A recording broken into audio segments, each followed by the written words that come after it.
So welcome to episode 3. This is the power of property staging and maximising value. Today we've got Ellie Tilsdale with us. Ellie owns the Hub Property Staging Company. A little bit about Ellie. She's been involved in staging not just properties, but various odds and sods for many a year. And she's expanded in 2020, I think it was, wasn't it, into interior design? Yes. Ellie, we're going to talk through today about what you can do as a property stager and how that benefits homeowners, not just homeowners, property developers and everything alike. So first question really is, what is home staging and why does it matter when you're selling your home? I think I would introduce home staging as it's marketing. At the end of the day, it's marketing. And it's one of the most powerful marketing tools that a homeowner or developer can utilize. Essentially, it's using furniture, soft furnishings, etc., to make something that's bricks and mortar and maybe a bit soulless into a home. Yes. But it's about storytelling and engaging buyers. And it's something that it's a strategy. It's huge in America and Australia, and it's growing quickly here in the UK. And it's not just for, I think a lot of people think it's for the high-end market. No, it's not just for the high-end market, is it? It's for anything and everything. Yeah.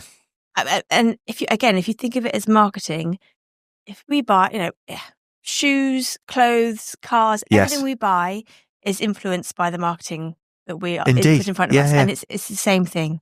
So it doesn't matter if you're selling a 1-bedroom flat or a 6-bedroom mansion. Yeah. You want to be wooed, you want to be told by how you're feeling and a third party, why this is a good move for you and why this product, be it, and in this case, it's a house, why that fits to you and your lifestyle and your aspirations.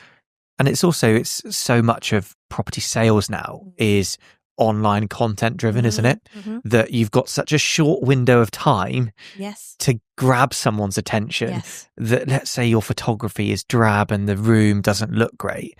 But if it's a square, even not a square room, you can make a room look very different very quickly with the right aesthetic, can't you? Yes. And I think particularly with developers and new homes, they might be keen to list those homes empty. Yeah. But often the case you have white walls, grey carpets. Yeah. The room is essentially a square box. It's unclear. Yes. What that room is, what the purpose or function and the proportions of that room. Yeah. Well, this sort of feels a little bit unusual, but rooms actually feel smaller when they're empty. Yes. Particularly in person. And if you photograph with a wide angle lens and then you go and visit that property and the rooms are empty and you're seeing it in person, it will feel smaller.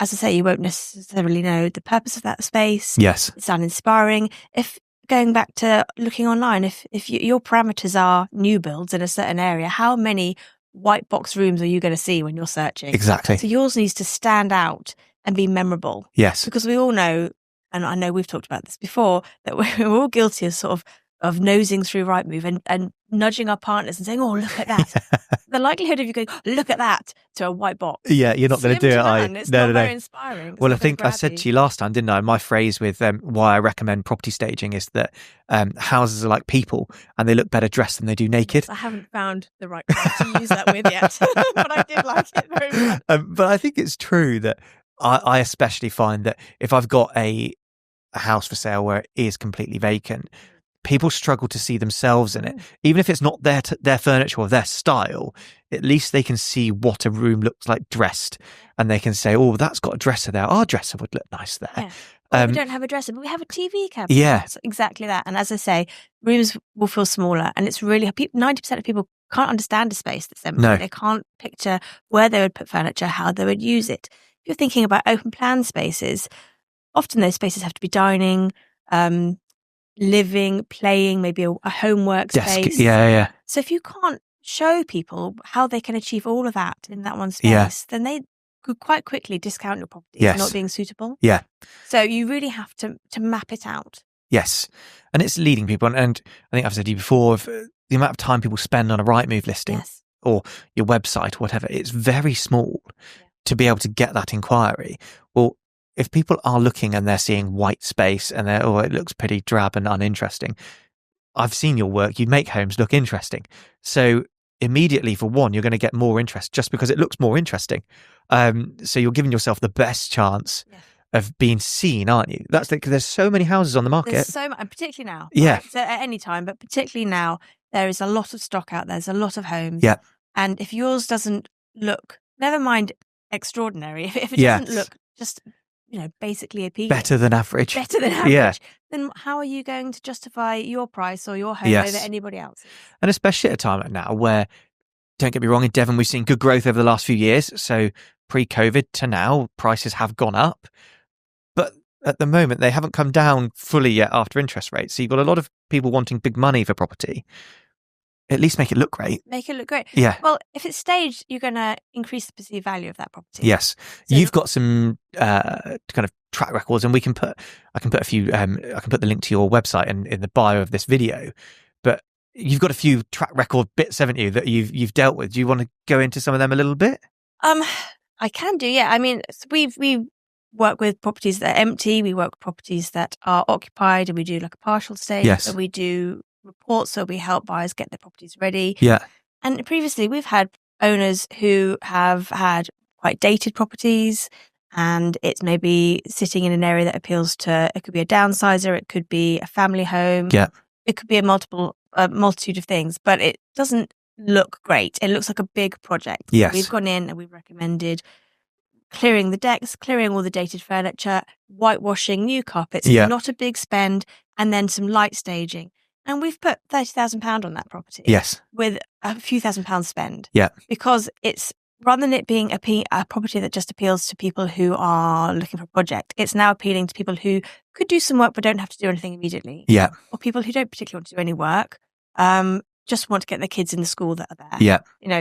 It's making it appeal to a wider demographic. Yes. And the more people you appeal to, the better chance you have of selling that home quickly and for more money. Exactly. And it's that's what it does. It opens up that radius of, especially let's take developers out of it, because they're one entity, aren't they? That will dress it because it's going to make it look great and put character into it. But let's say it's a lived-in home, for instance.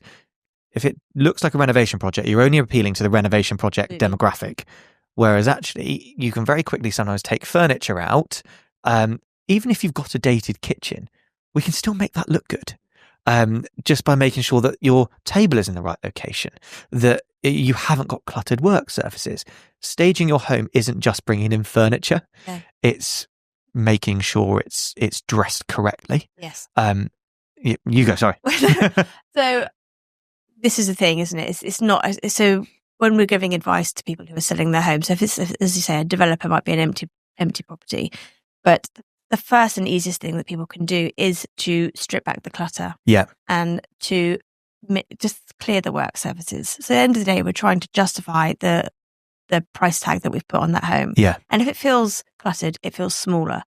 So the smaller it is, the harder it is to justify the price tag. We spoke about this, didn't we, the other week? When people come in your door. Oh my goodness. And we're all guilty of it. I do it. And my wife goes mad at me, and she'll laugh at this in the video, of the amount of coats that I had by my front door. It's fine day to day. Yeah. That's how I live day to day. I'm not going to go and search for my dry robe when I take the dog out. But when I'm trying to sell my home, you don't want your coat rack by the door, and you open the door and it's kind of pushing back against all the coats. And if we're thinking about what people are looking for when they're looking for a new home, are they looking for more space, more storage? Is their family growing? Yeah. So if the first thing they encounter when they walk into your home is a face full of coats and shoes, they're immediately going to think, well, this house doesn't fix the problems we need it to fix. It doesn't offer us more storage. Yes. And if you eliminate that problem, your home might not actually have more storage than the home that they're moving from, but they're not going to have it. It's not going to be obvious to them. No. They're not going to immediately see a problem before they even step through the door. Yeah. If you're talking about first impressions online and in person, the first impressions are key. Yes. And if the first impression is, it's a bit cramped, it's a bit dark, yeah. not a lot of space for this, all of the stuff that we've got. We're going to have to downsize so much to move here. You've lost people. Yes. And it's really hard to come back from a poor first impression. Indeed. And if a poor first impression is, or worse still, it's a really hard place to come back from. I often see it when people have got the 3D tours of the online interactive tours of their homes done, where you can kind of click through a property. And then with that, they've got the coats scattered everywhere. They've got the shoes scattered everywhere. And you're like, can you please just not do that? No. And then you think as well that people are now investing in professional photography as well. Yeah. And it's not cheap. It's not cheap. My photographers are depending on the size job, is between £350 and £1,000 for their work. So at least make it look great. Devalue that product that you've just spent out. By leaving, cables on display everywhere, or a pile of coats, or dishes on the side. You're investing in that, so you have to invest in the staging as well. Even if it's just staging it yourself, walking around the home. I always say to people, open a buy any home magazine for £5 off of a shelf in your local supermarket. Flick through the pictures. Yes. And look at the common themes. Surfaces are fairly clear, other than maybe a fruit bowl or flowers. You don't see coats everywhere. No. You don't see flat, sorry-looking cushions. Curtains are pulled back. It's really obvious things. People don't live that way. They're rushed. They don't have a lot of time. They're time poor. And it's not important to them day to day. But when you're coming to sell your home, that is now not a home, it's your asset. And to maximize that asset, do what you can. Take some inspiration from Pinterest, Instagram, magazines. Even go in Devon Life. Yes. Look in Devon Life and see the properties that they've featured in there or whatever. So what would you say are your sort of top few tips? Don't need to put a number on it, but let's say, top 2, top 3 tips for someone who's looking to sell their home. What should they do in advance? I've got my ideas, but I'd be interested in yours. What are the top things that you'd say these are the must-dos? Don't sell your home without doing these things prior to putting it on the market. Well, the first thing you need to do is try and look at it with fresh eyes and not look at it as your home anymore. Yeah. I know that sounds really cold. Yeah. But it is now your asset. Yes. And you're trying to maximize so that you can buy your next home. Yeah. So try and look at it with open eyes and assess issues. A good way I think of doing that is actually take a photo of that room. Take a photo. Do you know how many times I'll walk around a home with a homeowner and I'll take a photo of what I'm trying to explain and they can see it in the photo. Yes. And they see it in a completely different. It's not very flattering. Yeah. A photo on your phone is not a flattering photo, but it really helps. Yeah. Explain what I'm trying to get to. Decluttering. First and foremost, declutter. You're probably going to have to pack it away anyway if you're going to move. Yes. So do it now. Save yourself a job. Take it to the charity shop. Take it to the dump, or pack it up and take it to someone's house. Don't put it in your loft. Yes. Put it at a friend's house or family member's house, or pay for storage. Yeah. If you put it in your loft, you're just moving this storage issue somewhere else. Exactly. Smells is a big one. Not just dogs and cats are a big one for me. And pets, but also adding pleasant smell. Yes. So you think about when you go into a really luxe hotel. Yes. There's always a lovely smell in the foyer and in the bedrooms. So employ a little bit of that magic. Yes. They do it for a reason. And it's nice for you whilst you're living in it. It's nice for you. And that could be making sure that you've got coffee on the go if you're there while there's a viewing, or those little bake at home breads. Yes. Chucking them in the oven. But it could also just be buying some inexpensive oil diffusers. Yeah. Having them around the place. So be having lavender ones upstairs in the bedrooms. Yeah. And warm sort of oaky smelling ones in the front room if you've got a fire. Yes. It's really sort of dialing into senses that we're not sure that we don't realise we're using them, but we're hit by these things. Yeah. And just as we remember a doggy smelling house, we will equally remember, something good about the house. I don't know what it was, but it just felt lovely. Yes. It smelled great. And it's that first impression again, isn't it? Like if you open the door and it's clear and great when you go in and it meets what you're expecting. Because all the time you don't need to exceed expectations. You just need to meet the expectation. So you go in and the house is dressed in the way that you would perceive it to be dressed. You've seen the photos. It looks great. Oh, it is. And it smells good and it's clean and tidy. Well, now now the only criteria that you've got to meet is, does that house work for my family as a buyer? So if the house doesn't work for the family, they're not going to buy it in the first instance. But you've met the criteria of they're there. Don't give them an excuse to not buy the house. And I think going back to things that maybe need some work as well, it's excuses, isn't it? And if you're looking at a home that you can see from the photos, the kitchens, the bathroom might be a bit dated, but you've overcome that because you stepped through the door. Yes. So clearly you're not completely put off by that. No. But if largely and in other areas that home feels clean and spacious, and that you could move in it and live in it comfortably while you're tackling and as and when you tackle those issues. Yes. I think, so you feel that you immediately have some retreat when you go into that home, that you don't have to hit the ground running, renovating straight away. Yeah. Then you're opening that home up to a wider pool of people who are willing to buy it and consider it. Yeah, I agree. What's the difference between staging and interior design? Because what we've just spoken about, I think, really is staging.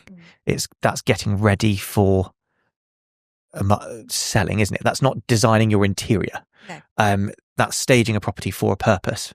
So what would you say is the difference for you between the two? So the main difference is when you are...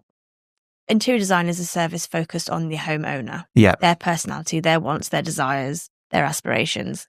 How they want their home to look, and it is a reflection of them. Yes. When staging is the opposite end. It's all about making it look great, but it wants to appeal to a wide demographic. It wants to appeal to as many people as possible. So I could come in, Jonathan, and I could give you an interior design service, and you could say, well, Ellie, I want purple walls and my collection of China dolls. I want all across this back wall. And I would, I'd have to make that work. But that doesn't mean that you're going to, and you would love that home. Yeah. But the majority of people might not fall in love with that home. So that's the main difference. Interior design is about reflecting the personality and wants of the homeowner. Staging is about appealing to the aspirations and wants of multiple buyers. Yes. So we can get as many people to notice it online, to come through the door, to fall in love with it. And in an ideal situation, the more people that fall in love with it, then you go to... People are fighting over your property. Yeah. And I think it's more just that more buyers will be intrigued by what you've got, providing it looks good. You and I are both advocates of using social media for your business, and I very much believe in the estate agency in the next 10 to 15 years. Probably a lot of it will be social media based. There's a new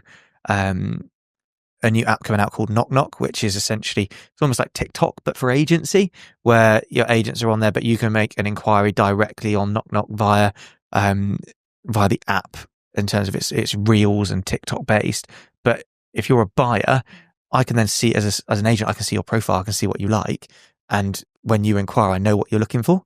It's very good. But I think that's where agency is going to go. If it's going to be fully based with buyers that are looking on social media, they're scrolling through things, it's casual, and you've got to grab that attention. You've got a couple of seconds. When you look on Instagram, you look at when you watch how many people stayed for a reel, how long did they watch it? It's a bit miserable, isn't it? Yeah, it is. And sometimes you think, I did a great job on that one, but my the start of it was obviously naff because they turned off after 9 seconds. So you've sort of got to got to grab them right at the start. And if you've got a drab interior, you're not doing that. No. And I think, again, if that's where your traffic's coming from, if people are on those platforms, then that's your competition. If they might have, following all these interior accounts, all these beautiful homes, and then you're showing them something that's a bit mundane and a bit ordinary. Yeah. It might not fit in their price bracket. It doesn't mean they don't want it. No. And so you have to show them that they can have that. Well, I saw there's an agent, a very good agent, he's based in Surrey, called Jordan Sturgis, and he did a really interesting post on his Instagram the other day on his story of he'd put a photo of a room that was empty, and then the photos were continually as it got dressed. So the first bit was they'd put in some sofas and a TV, and that was it. And then they'd change the layout of it, but it was the same shot each time. And as it built through the whole thing, that room got so much more engaging by the end of it. And it was interesting to see the same shot each time build that room to being what it was. And by the end of it, you thought, bloody hell, that's very clever. That's a proper room, that. Yes, and that's the thing, isn't it? Yeah. It's a proper room. It's showing people how they use the space.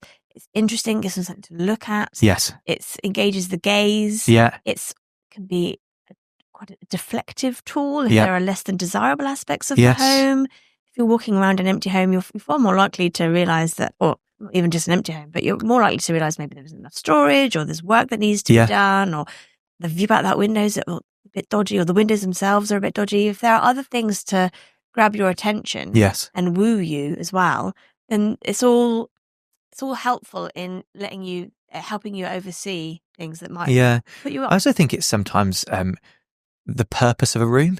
So I might use a room for a specific purpose. Let's say I've got a 3-bedroom house and my 3rd bedroom's really small, and we just use it as a storage room. We've all done that before, where you've put stuff in one room and thought, I'll deal with that later.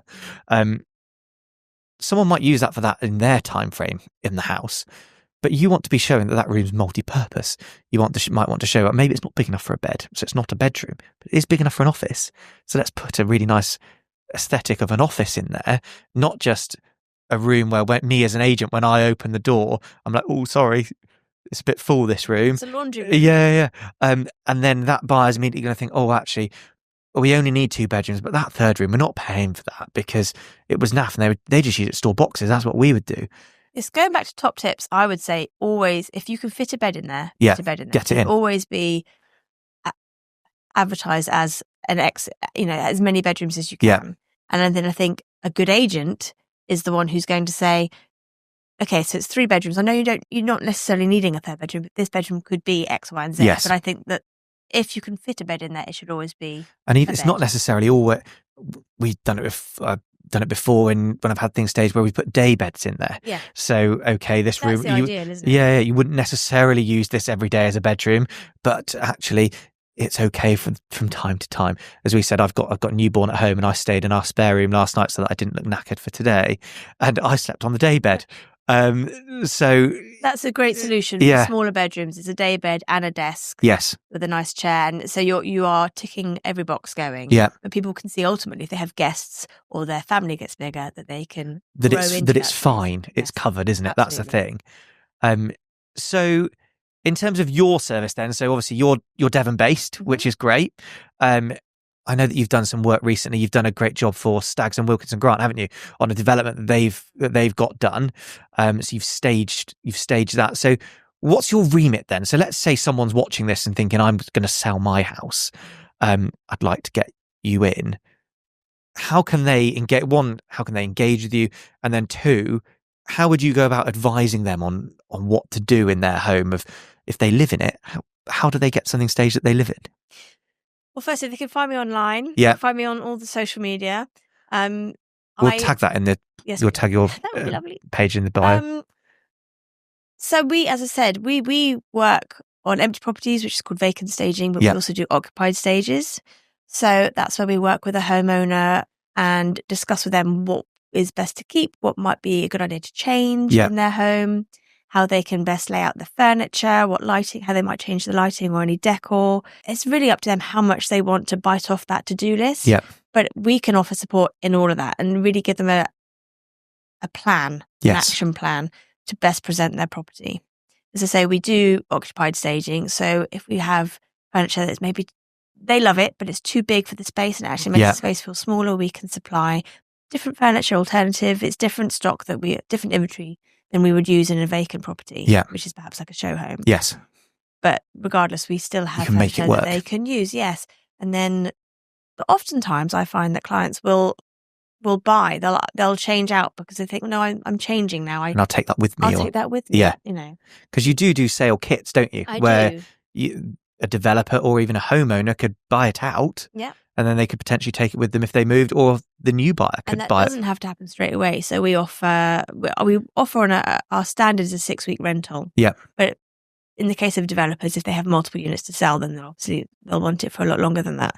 So we offer packages for any desired period of time. Yeah. But we also have the option that should a buyer say, I love this, I love everything about it, I want all of it, they can buy everything. Yes. But we also have an option whereby the developer or the homeowner can buy everything outright up front, sell it with the property, take it with them, move it into different units, move it into their new home. Yes. Sell it on themselves. So there's lots of different options, lots of different ways. And all of these things, we have a plan from the beginning, but they can be tweaked and changed throughout whatever. Yes. And when would you say is your primary time to be engaged for that? So what sort of, if someone's thinking of going on the market, you're not going to want them to call you a week in advance. No, well, we like to work with a 2-week lead time. Yeah. But the sooner the better, because if there's anything that needs doing more than just the furniture, so decorating, decorating, obviously we want to give people as much time as possible. Yeah. To clear out. Maybe they're holding furniture that their children would like, and they have to allow time for family members to come and get things. Yeah. You know, so the more time you have, the better. But in terms of our inventory and moving in and facilitating that, we work on a 2-week lead time. 2 weeks. Me as an agent, I would say you're going to be wanting to do it a month before listing. Mm-hmm. You need to give yourself as much time, don't you? Because our list of suggestions could be really quite long. We look at the curb appeal, we look at the garden space. So there might be quite a few things that you want to tackle. And if you're going to really do a good job of presenting that perfectly first time, then you should be giving yourself the time to tackle everything on that list. Indeed. And I think it's that for me, I want to be probably getting them to engage you as soon as they engage. Let's say they've said to me, just John, I want to instruct you to sell my home. Well, if we're going to go down the staging route, I was speaking to a developer that I'm seeing next Friday about doing exactly this, but she's got 5 units that she's doing.